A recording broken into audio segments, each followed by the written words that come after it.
He had spent 14 hours closing one of the biggest deals of his life, the kind of deal that changes bank accounts, reputations, and the way people say your name in rooms you haven't even entered yet. And by the time Daniel Mercer stepped out of the elevator on the top floor of the hotel, all he wanted was silence, a hot shower, and a few hours where the world would finally leave him alone. But the moment he pushed open the door to his private suite, something inside him shifted because the room wasn't empty.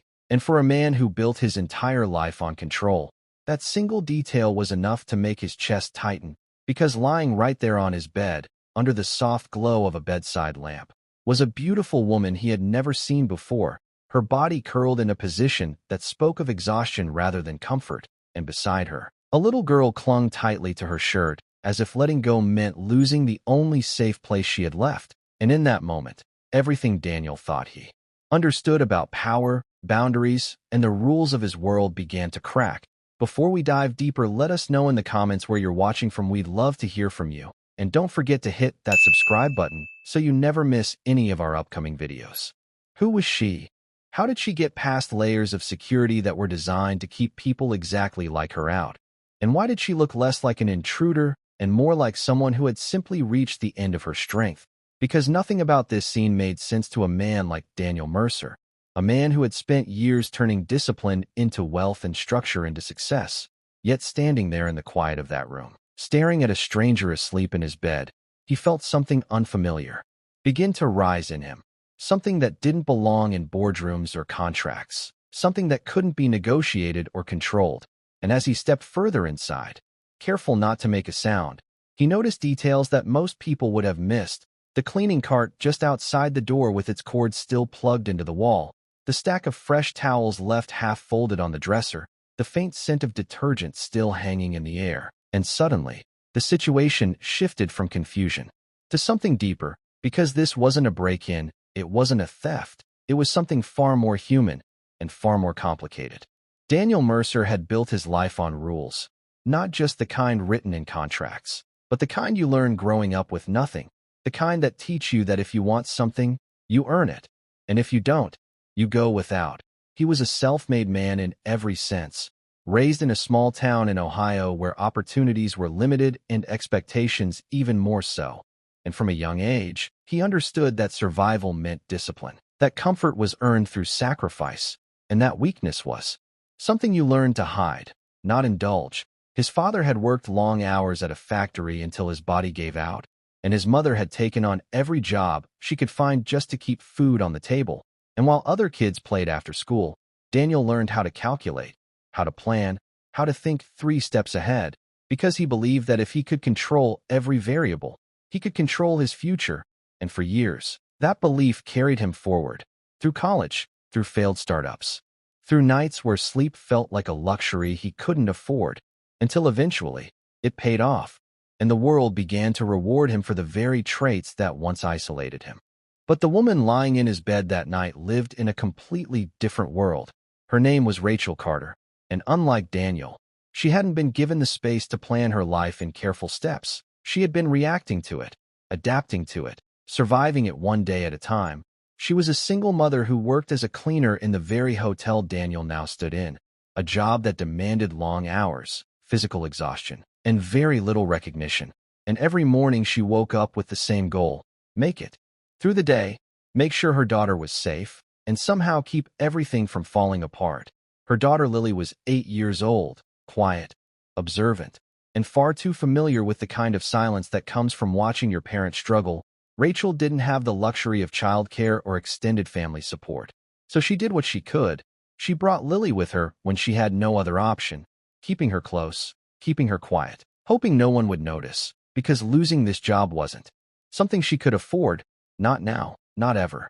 That day had started like any other, with Rachel arriving early, already tired, already thinking about everything she needed to do before the day was over. She had taken on extra rooms to cover for a coworker who didn't show up, pushing herself beyond what her body was asking for, because saying no wasn't something she allowed herself to do. And by the time she reached the top floor, the quietest part of the hotel, she was running on nothing but determination and the need to finish. She remembered opening the door to the suite, noticing how large it was, how untouched it felt, like a space that existed in a completely different reality from her own. She set down her supplies, told Lily to sit quietly on the edge of the bed while she worked, and began going through the routine she knew by heart. Fold, wipe, replace, repeat, but somewhere between one task and the next, her body gave in to the exhaustion she had been ignoring for days. And for just a moment, she sat down on the bed, just to rest her back, just to close her eyes for a second, and that second turned into something she couldn't control. Back in the present, Daniel stood still, watching the rise and fall of their breathing, noticing how the little girl's hand gripped her mother's shirt as if it were the only thing anchoring her to safety. And for a moment, his mind went to the obvious response: call security, report the breach, have them removed, because that's what the system expected.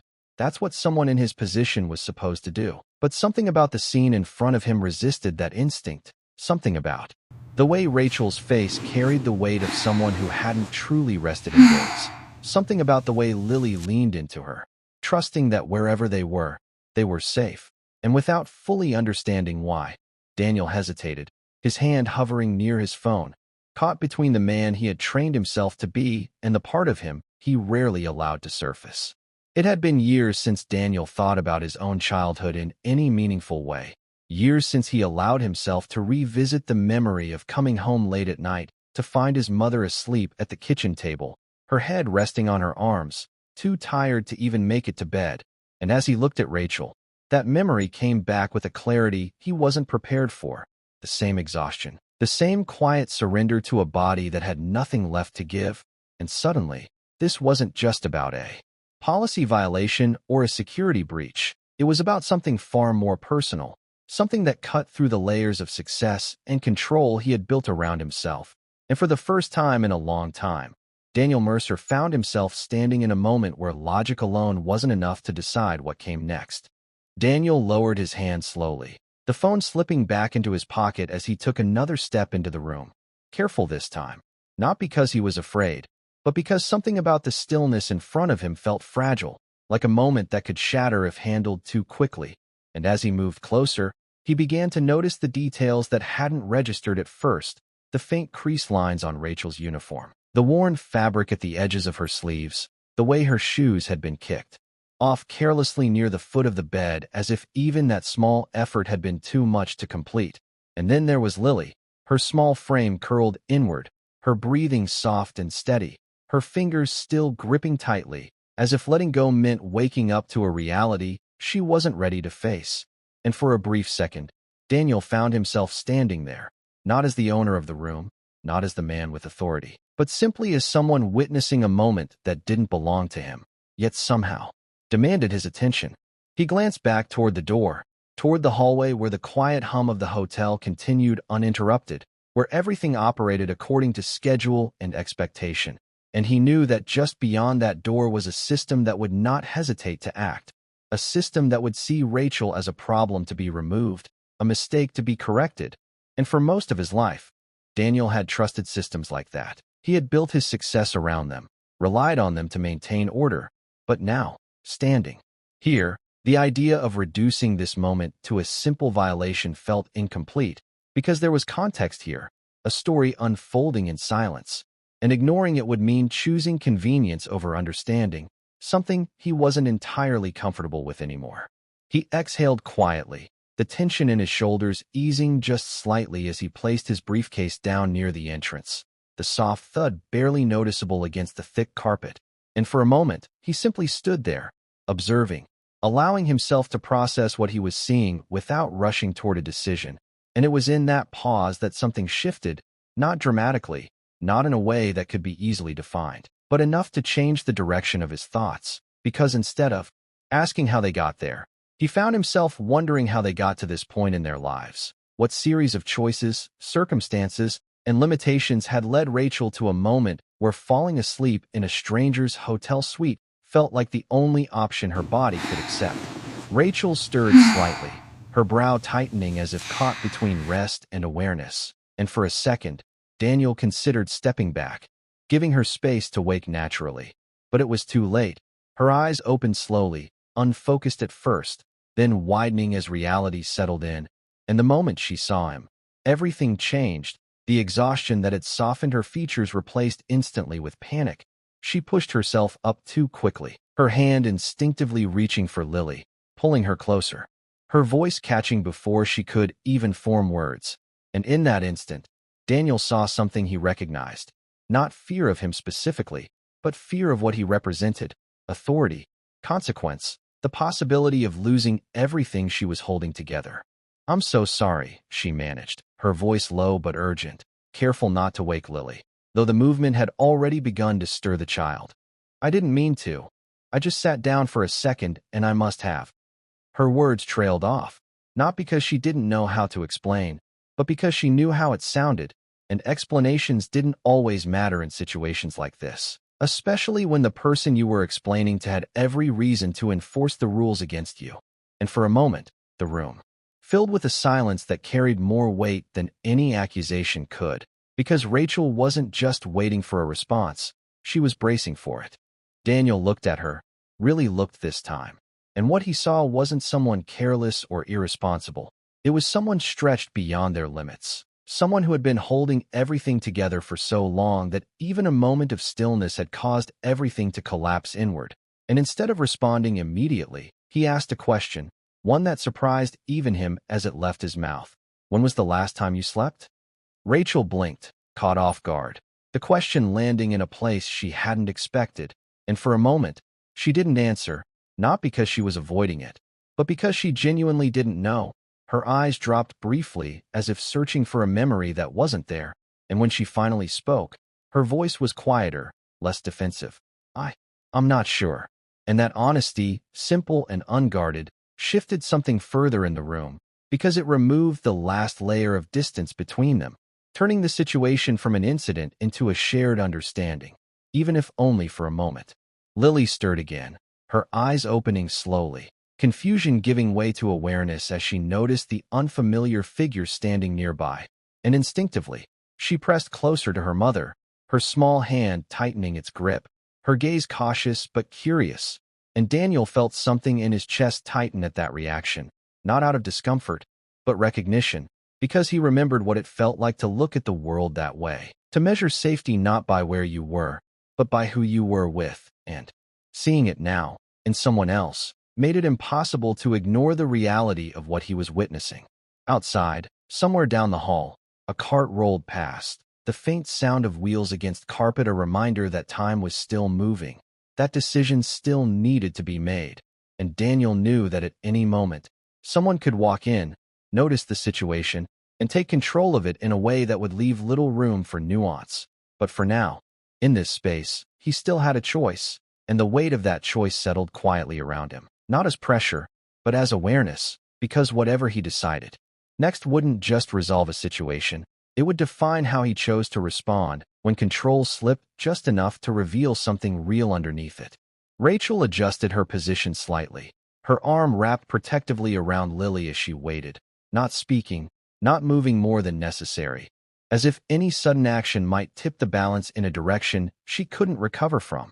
And Daniel, standing a few feet away, realized that this moment, simple as it appeared on the surface, was anything but ordinary. It was a crossing point, where two completely different lives had collided in a way neither of them had planned, and what came next would not only determine how this night ended, but how it would be remembered, long after the room returned to its usual order, long after the system resumed its quiet, predictable rhythm.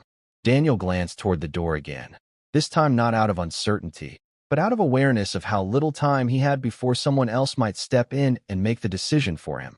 And when he looked back at Rachel and Lily, he understood that whatever happened next would stay with them far longer than it would with anyone else involved. So he chose his words carefully, not with the precision he used in negotiations, but with something quieter, something more deliberate.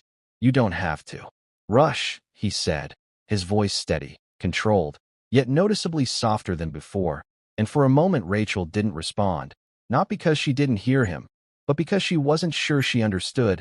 Her body still braced for an outcome that hadn't come, her mind trying to reconcile the difference between what she expected and what was actually happening. "I'll leave," she said quickly, almost instinctively, already beginning to gather herself, her movements small but urgent, as if speed alone could somehow lessen the consequences.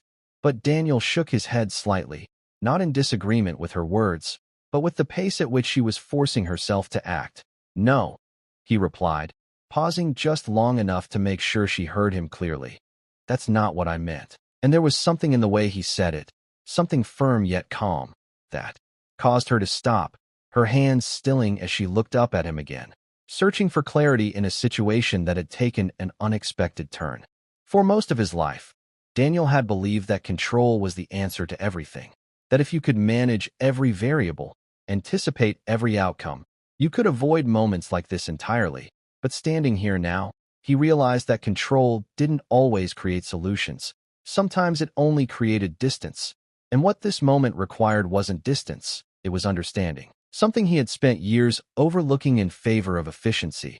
And as he took another step forward, closing the gap, just slightly, he found himself doing something that didn't come naturally to him. He was choosing to slow down, to stay present in a moment that didn't offer clear rules or immediate resolution. Rachel studied his face, her expression still cautious, still guarded, but shifting, just slightly, as she began to sense that this wasn't unfolding the way she had prepared for. And for the first time since she woke up, the urgency in her movements eased, replaced by a kind of stillness that came from uncertainty rather than fear. "I'm really sorry," she repeated, though this time her voice carried less panic and more sincerity, as if the apology wasn't just for being there, but for everything that had led to that moment. And Daniel nodded once, not dismissing her words, but acknowledging them. "I believe you," he said, and that simple statement seemed to settle something in the room, not completely, but enough to change its tone. Lily shifted again, now fully awake, her eyes moving between her mother and Daniel, trying to understand the situation without fully grasping it. And Daniel noticed the way she stayed close, the way her presence seemed to anchor Rachel even in her uncertainty. And it reminded him again of something he hadn't thought about in years, the quiet responsibility of being someone's sense of safety, and how easily that could be disrupted. And as he looked at them, he realized that whatever happened next would either reinforce that safety or take it away, and the weight of that realization wasn't something he could ignore. He turned slightly, walking toward the small seating area near the window, giving them space without leaving the room. And as he reached for the phone on the side table, Rachel's posture tensed again, the brief sense of calm interrupted by the familiar expectation of what that call might mean. But instead of dialing security, Daniel paused, his hand resting on the receiver as he considered his options, because for the first time, the obvious choice didn't feel like the right one, and after a moment, he made a different call, one that would shift the direction of the night entirely. "Room service," he said when the line connected, his tone returning to something more familiar, composed, controlled, yet carrying an undercurrent of something new, something less rigid. "I'd like a meal sent up, something simple, and enough for 3, he added, glancing briefly in Rachel's direction before turning his attention back to the window, the city lights stretching out below, constant, indifferent, continuing their rhythm regardless of what was happening inside this room. Rachel didn't speak at first, her confusion evident, her mind trying to process what she had just heard, because this wasn't how situations like this were supposed to go. There were expectations, patterns, outcomes she had learned to anticipate, and this didn't fit any of them. "You don't have to do that," she said quietly, though her voice lacked the certainty it might have carried earlier, and Daniel shook his head slightly, not turning back immediately. "Maybe I don't," he replied, his gaze still fixed on the city beyond the glass. "But I'm choosing to." And that distinction, subtle as it was, carried more meaning than either of them fully acknowledged in that moment. Time passed differently after that, the urgency that had filled the room giving way to something slower, something more reflective. And as Rachel sat there, her arms still around Lily, she began to feel the weight of exhaustion again, not the overwhelming kind that had forced her to sleep, but the quieter kind that lingered beneath the surface, waiting for a moment of safety to return. And for the first time that night, she allowed herself to sit without immediately planning her next move, without calculating the next task, the next obligation, the next problem to solve. And though the situation was far from resolved, there was a small, unexpected sense of pause, a moment where everything didn't feel like it was about to fall apart. Daniel remained by the window, his reflection faintly visible against the glass, and as he stood there, he found himself thinking about the path that had brought him here, not just to this room, but to this moment, where success and control had intersected with something far less predictable. And he realized that for all the structure he had built into his life, there were still moments that couldn't be managed through logic alone. Moments that required a different kind of response, one that wasn't measured in outcomes or efficiency, but in understanding.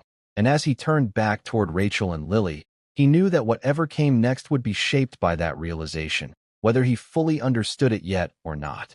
The knock on the door came sooner than expected, a soft, measured sound that carried through the room without breaking the quiet that had settled between them. And for a brief moment, all three of them reacted in different ways. Rachel's posture tightened again, her instincts pulling her back toward caution. Lily shifted closer into her side, her small fingers curling into the fabric of her mother's sleeve, and Daniel straightened slightly, his expression returning to something composed, something familiar as he moved toward the door, because while the situation inside the room had changed, the world outside it had not, and he knew that whatever happened next needed to be handled with care if he wanted to maintain the fragile balance he had allowed to form. When he opened the door, the server stepped in quietly, wheeling in a tray that carried more than just food. It carried a continuation of the choice Daniel had made, a decision that was now unfolding in real time. And as the plates were set down, the soft clink of utensils against porcelain filled the space, subtle but grounding, reminding everyone present that something ordinary was happening in the middle of something that felt anything but. And once the server left, closing the door gently behind him, the room returned to its quiet state. But it was no longer the same kind of silence as before. It had shifted, softened, carrying with it a sense of possibility rather than tension. Daniel gestured lightly toward the table, not as an instruction, but as an invitation, and for a moment Rachel hesitated, her eyes moving between him and the food as if trying to determine whether this was real or simply a temporary pause before consequences resumed.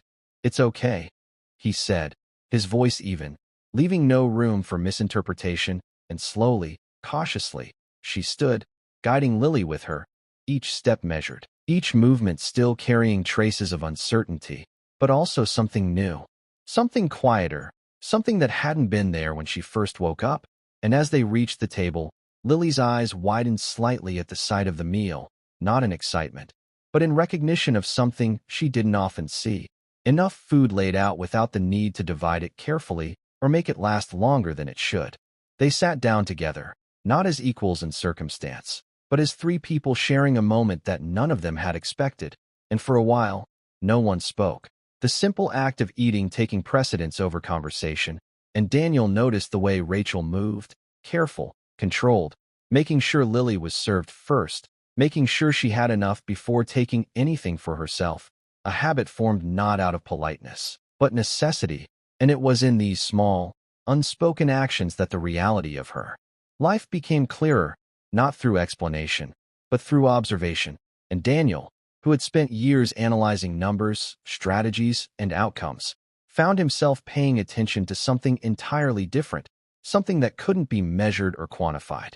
After a few minutes, Lily looked up, her gaze meeting Daniel's briefly before shifting away, then returning again, curiosity slowly overcoming caution. "Is this your room?" she asked, her voice soft but steady, and the simplicity of the question caught him off guard, not because of what she was asking, but because of how she was asking it, without assumption, without fear, just a need to understand. And Daniel nodded once. "Yes, it is," he replied, his tone calm, and she considered that for a moment, her eyes moving around the space as if seeing it differently now, not just as a place her mother had been working, but as something belonging to someone sitting across from her. Rachel placed her hand gently over Lily's, a subtle reminder, a quiet boundary, but Daniel shook his head slightly, signaling that it was fine, that the question didn't cross any line he wasn't willing to let go of. And for a moment, the distance between them felt less defined, not gone, but softened, shaped more by understanding than by position.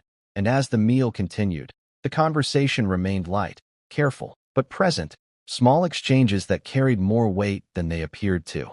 because each one moved them further away from the tension of the beginning and closer to something that resembled connection. Time passed in a way that felt almost unfamiliar, not rushed, not structured, simply unfolding. And when the plates were finally pushed back, the room fell into another quiet pause. But this time it wasn't filled with uncertainty. It was reflective, as if all three of them were aware that the moment was coming to an end, that whatever came next would take them back to their separate lives, back to the systems and routines that had brought them here in the first place. And Daniel, sitting back, slightly in his chair, understood that the decision he made next would define not just how this night concluded, but how it would be carried forward. He stood slowly, his movements deliberate, and walked back toward the window, giving himself a moment to think, not because he didn't know what to do, but because he wanted to be certain. And as he looked out at the city again, the lights stretching endlessly in every direction, he thought about how easy it would be to let this end here, to allow the situation to resolve itself quietly, to let Rachel return to her routine and for him to continue with his. But something about that felt incomplete, because this wasn't just a moment that had happened to him. It was a moment that had revealed something he couldn't ignore now that he had seen it.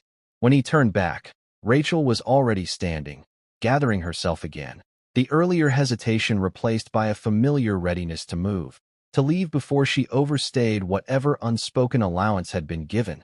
"Thank you," she said, her voice steady, carrying both gratitude and restraint, as if she understood that whatever had happened here didn't change the reality waiting outside the door. And Daniel nodded, acknowledging her words, but not responding immediately, because he knew that if he let her walk out now, everything would return to the way it was, and while that might have been the simplest outcome, it no longer felt like the right one. "Rachel," he said, and the sound of her name caused her to pause, turning back slightly, her expression attentive, waiting, and for a brief second, Daniel considered how much to say, how far to go, because this was the point where a moment could either remain a memory or become something more. And after a pause that felt longer than it was, he spoke again, his tone measured, but firm. "What if this didn't end here?" he said, not as a question, but as a possibility, and the room, already quiet, seemed to hold that statement in place, as if waiting to see what it would become, because whatever came next would not just close the chapter of this night, it would begin something neither of them had planned, but both of them would remember long after they left that room behind. Rachel didn't answer immediately, not because she didn't hear him, but because she had learned to be careful with possibilities, especially the kind that sounded too open, too undefined. Her entire life had taught her that moments like this usually came with conditions she couldn't meet or expectations she couldn't sustain. So instead of stepping forward, she stayed where she was, her hand still resting lightly on Lily's shoulder, her eyes searching his face for something she could trust, something that would tell her this wasn't just a temporary shift that would disappear the moment she walked out of the room. And Daniel, standing a few feet away, understood that hesitation more than she realized, because he had built his life on certainty, on knowing exactly what came next, and what he was offering now didn't come with that kind of structure. "I don't mean just tonight," he continued, his voice steady, taking a step closer, not enough to close the distance completely, but enough to make it clear he wasn't speaking casually. "I mean, moving forward." And as the words settled, Rachel's expression shifted slightly, not into relief, but into something more cautious, more measured, because moving forward was not something she had the luxury of doing without thinking through every possible outcome, every risk, every way it could go wrong. "I don't understand," she said finally, her voice quiet but direct, and Daniel nodded, acknowledging that what he was saying needed more than a vague explanation. He paused for a moment, choosing his words carefully, not in the way he would in a negotiation, but in a way that felt more grounded, more personal. "You shouldn't have to be here like this," he said, gesturing lightly to the room, though it was clear he wasn't just talking about the space. "Working like that, pushing yourself until you can't even stay awake, bringing your daughter because you don't have another option, that's not sustainable." And Rachel's gaze dropped briefly, not out of shame, but recognition, because everything he was saying was true, and truth, even when spoken gently, still carried weight. "I don't have a choice," she replied, her voice steady now, the earlier panic replaced by something more familiar, something rooted in reality. This job is what I have, and if I lose it, she didn't finish the sentence, because she didn't need to. The outcome was clear without being spoken, and Daniel listened, not interrupting, not trying to correct her, because he understood that for her, this wasn't about pride or preference, it was about survival, and offering help without acknowledging. That would make anything he said feel distant, disconnected from what she was actually facing. "I'm not asking you to give that up," he said after a moment, his tone calm, measured. "I'm asking you to consider something different." And that distinction caused her to look up again, her attention focused, waiting, because while she had learned to be cautious, she also knew that opportunities, real ones, didn't come often, and when they didn't always look the way you expected them to. And Daniel, seeing that shift, continued, "I have businesses outside of this hotel operations that need people who know how to work, people who don't quit when things get difficult," he said, not as a sales pitch, but as a statement, something grounded in what he valued. "And what I've seen tonight tells me you're that kind of person." Rachel held his gaze, her expression unreadable for a moment, because what he was offering wasn't something she had prepared for. It wasn't a quick fix or a temporary solution. It was something that carried the possibility of change, and change, while necessary, was never simple, especially when you had someone else depending on you. "Why would you do that?" she asked, the question direct, without hesitation, because she needed to understand the reason behind it, needed to know that this wasn't based on impulse alone, and Daniel didn't respond immediately, not because he didn't have an answer, but because he wanted to be certain it was the right one. "Because I know what it looks like when someone is doing everything they can and it still isn't enough," he said finally, his voice quieter now, more reflective. "And I also know what can happen when someone gets a chance at the right time." And there was something in the way he said it that made it clear this wasn't just about her. It was about something he had experienced, something that had shaped him in ways he didn't often talk about. And Rachel seemed to sense that, her posture softening. Slightly, not completely, but enough to show that she was listening differently now, not just as someone being offered help, but as someone trying to understand the person offering it. Lily looked between them, her eyes moving from her mother to Daniel, following the conversation without fully grasping its meaning, but sensing its importance, and without thinking, she spoke, her voice small but clear. "Does that mean we won't have to leave?" And the question, simple as it was, landed with more weight than anything else that had been said, because it cut through the complexity of the moment and reached the core of what mattered most. And Rachel's hand tightened slightly on her shoulder, a reflex, a quiet attempt to protect her from expectations that might not be met, but Daniel answered before she could speak. "You don't have to leave tonight," he said, his tone steady, offering something immediate, something certain, before addressing everything else, and Lily nodded slightly, as if that alone was enough for now. Her world measured in moments rather than long-term plans, and Rachel exhaled slowly, a breath she hadn't realized she was holding, the tension in her shoulders easing just enough to allow space for something else, something she hadn't felt in a long time, not quite relief, but something close to it. The room grew quiet again, but it was a different kind of quiet, one that carried the weight of possibility rather than uncertainty. And as Daniel stood there, looking at Rachel and Lily, he understood that what he had set in motion wouldn't end with a single decision. It would require follow-through, commitment, and a willingness to step outside the structure he had built his life around. And for the first time in a long time, that didn't feel like a risk, it felt like something necessary. Something that extended beyond business, beyond control, into a space where impact wasn't measured in numbers, but in lives. And as Rachel considered his words, her mind moving through every scenario, every question, every doubt, she realized that this moment, unexpected as it was, had opened a door she hadn't even known existed, and whether she stepped through it or not would define everything that came next, not just for her, but for Lily, who stood beside her, watching, waiting, trusting that whatever decision was made would lead them somewhere better than where they had been before. Rachel remained still for a moment longer, her thoughts moving quickly beneath a calm expression, because accepting help had never been simple for her. It carried risks she couldn't always predict, obligations she couldn't always fulfill, and the fear that what was offered today could be taken away tomorrow. But as she looked at Lily, who had already begun to relax in a way that only came from feeling safe. She knew that this decision wasn't just about caution, it was about possibility, and possibility was something she hadn't allowed herself to consider in a long time. What would it involve? She asked finally, her voice steady, grounded, not hopeful, not doubtful, just open enough to continue the conversation. And Daniel, hearing that shift, understood that this was the moment where words needed to be clear, where intentions needed to match actions, because anything less would close the door he had just opened.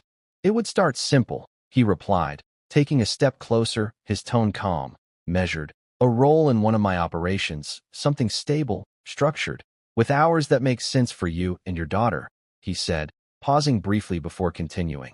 And more importantly, it would come with support, not just a paycheck, but the kind of stability that allows you to plan beyond the next day. And as he spoke, Rachel listened carefully, not just to the offer itself, but to the way it was being presented, because she had learned to recognize when something sounded too good without enough substance behind it. But this felt different, not because it was perfect, but because it acknowledged her reality without dismissing it. And Lily? She asked, her hand resting gently on her daughter's shoulder, the question immediate, because everything in her life revolved around that one constant, and Daniel nodded, as if he had expected it. There are options, he said, his voice steady. Childcare support, flexible scheduling, things that make it possible for you to work without having to choose between being present and providing. And as he said it, Rachel felt something shift again, not dramatically, but enough to register, because for the first time, someone wasn't just offering her work, they were considering her life as a whole, and that distinction mattered more than anything else being said. She looked down briefly, processing, weighing, not just the offer, but the implications of accepting it, because change, even when it was positive, required trust, and trust was something she didn't give easily. But as she stood there, in a room that had started the night as a place of exhaustion and uncertainty, and had somehow become something else entirely, she realized that this moment wasn't something she could measure the same way she measured everything else. It wasn't about guarantees. It was about direction, and for the first time in a long time, that direction didn't feel like it led back to the same place. I don't know what to say, she admitted quietly, her voice carrying both honesty and restraint, because gratitude alone didn't feel sufficient, and acceptance still required a step she wasn't used to taking, and Daniel nodded once, understanding that words weren't necessary right now. You don't have to decide everything tonight, he said, his tone calm, removing the pressure of immediacy. Just consider it, and that, more than anything else, allowed the moment to settle, because it gave Rachel space, something she rarely had, space to think, to process, to imagine what her life might look like if she allowed it to change. Lily, who had been quietly observing, looked up at her mother again, her expression softer now, less tense. And though she didn't fully understand the conversation, she understood the shift in her mother's energy. The way the weight she carried seemed just slightly lighter, and that alone was enough to make her lean closer, her small hand finding Rachel's again. And in that simple gesture, Rachel felt something steady, something grounding, reminding her that whatever decision she made, it wasn't just about risk, it was about responsibility, and sometimes, responsibility meant allowing things to be different. The night continued in a quieter rhythm after that, the intensity of the earlier moments giving way to something more reflective, more grounded, and as Daniel arranged for them to stay in an adjoining room for the night, something practical, something immediate, it became clear that this wasn't just an idea being discussed, it was something already beginning to take shape, and Rachel, though still cautious, allowed herself to accept that for now, to step into a temporary sense of stability, without overthinking what came next, because for once, she didn't have to solve everything at once. Morning came gradually, the light filtering through the curtains in a way that felt almost unfamiliar, not because it was different, but because of what it represented, a continuation rather than a reset. And when Rachel woke, it took her a moment to remember where she was, the events of the night settling into place slowly. But when they did, they didn't feel distant or uncertain. They felt real, grounded in actions that had already been taken. And as she looked over at Lily, still asleep, but peaceful in a way she hadn't seen in a long time, she understood that whatever came next, something had already changed. Later that morning, when she met Daniel again, the conversation was simpler, more direct, because the weight of the unknown had been reduced by the reality of what had already happened. Details were discussed, not in overwhelming terms, but in practical steps: what the role would involve, how it would begin, what support would be in place. And with each part of the conversation, Rachel felt the structure forming, not as something imposed on her, but as something she could step into, something that didn't erase her past, but allowed her to move forward without being defined entirely by it. And as the day unfolded, what had started as an unexpected encounter in a quiet hotel suite became something far more significant, not because of the scale of the change, but because of the direction it created, a shift that neither of them had planned, but both of them had chosen to follow. And in the end, it wasn't just about a moment of kindness or a decision made in passing. It was about recognizing that sometimes the smallest interruptions in our carefully controlled lives are the ones that reveal what truly matters. And for Daniel, Rachel, and Lily, that night would remain a point of reference, a moment where everything could have gone one way, but instead, it went another, and because of that, nothing after it would be quite the same again. And now, thinking back on that night, there's one question that stays with it, one that doesn't have a single right answer, but reveals more about us than we might expect. If you walked into that room and found what Daniel Mercer found, would you have followed the rules, or would you have chosen to see the story behind the moment? And if this story made you feel something, let us know in the comments what you would have done. And don't forget to subscribe for more real-life stories that stay with you long after they end.